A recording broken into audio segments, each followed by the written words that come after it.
Là-bas, c'est comment? C'est les plages.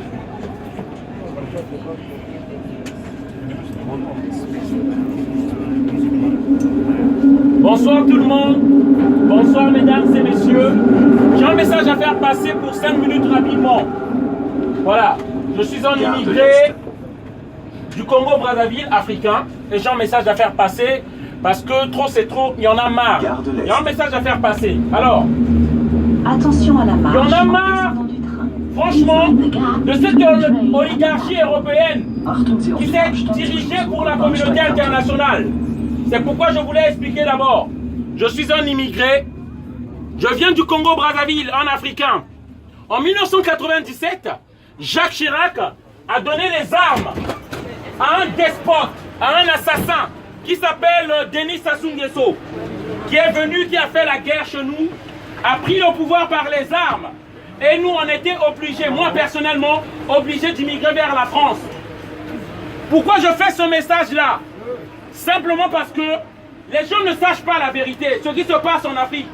Ils pensent que les Africains qui viennent ici, c'est à cause de la misère, à cause du camembert français qu'on est en train de suivre. Mais il faut savoir, il y a deux idées, ou si je peux le dire, deux événements qui font que les gens immigrent. On ne quitte pas nos familles par la joie. On ne quitte pas nos familles, on ne laisse pas nos familles en Afrique pour venir rester en France avec la joie au cœur. C'est avec un déchirement de cœur que nous venons ici. Voilà. Et il y a deux événements, soit une déstabilisation politique ou économique qui fait à ce que les Africains quittent chez eux pour venir en France. Donc moi-même, je suis la victime.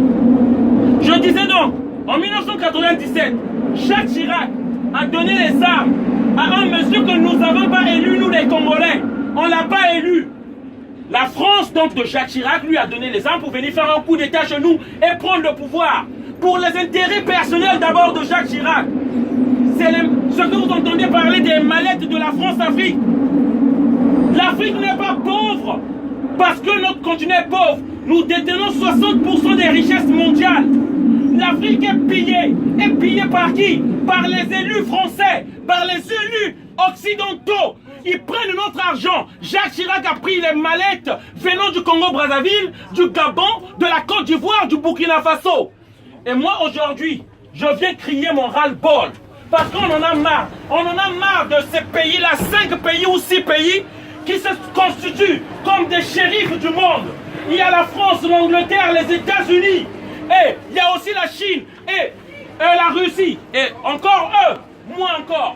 Mais ces gens-là qui se constituent comme des shérifs du monde, qui pensent qu'ils savent ce qu'il faut faire dans les pays. Aujourd'hui, le deuxième drame au monde, c'est ce qui se passe en RDC.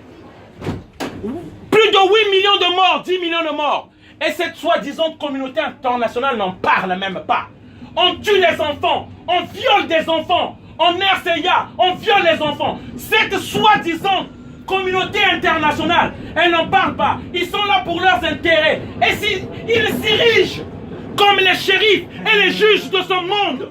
Il y en a marre. Moi, je suis un immigré. J'avais même pas besoin des papiers français. J'ai été obligé. Par rapport à la déstabilisation politique et économique de mon pays. Je suis ici en tant que chauffeur de bus. Je prends le boulot d'un Français. Ce qu'un Français devait faire. Moi, je vous interpelle et je vous demande de grâce. Le peuple français doit se réveiller. Si je viens parler ici, parce qu'on n'a pas la place dans les grands plateaux, on ne peut pas parler. Sur BFM TV, sur toutes ces chaînes, on ne peut pas parler France 3, France 2. C'est pourquoi je viens parler ici. Il faut qu'on se réveille. Nous ne pouvons plus continuer à accepter que ces soi-disant élus ou dirigeants qui s'érigent comme shérifs de ce monde pour savoir ce qui est bien ou mal pour les peuples. Regardez la démocratie qu'ils ont dit qu'ils vont faire en Libye. Sarkozy a détruit la Libye. Les Libyens aujourd'hui, ils viennent ici comme... La Libye, on avait promis la démocratie à la Libye. La Libye est détruite. La Syrie est détruite. L'Irak est détruite. Et aujourd'hui, le plus grand drame se passe en RDC. Peuple du monde, revenons-nous. Africains, revenons-nous. On ne peut pas continuer à accepter ça. Et lesquels qui tirent bénéfice de ça, ce sont les multinationales. Les multinationales font de l'argent sur les morts du Congo. Et je viens crier mon ras-le-bol ici. Nous sommes complices d'une façon ou d'une autre par rapport à notre silence. On ne peut plus accepter ça. Voilà le message que je voulais faire passer. Merci encore, désolé d'avoir crié. Une bonne soirée à tous. Merci. Voilà.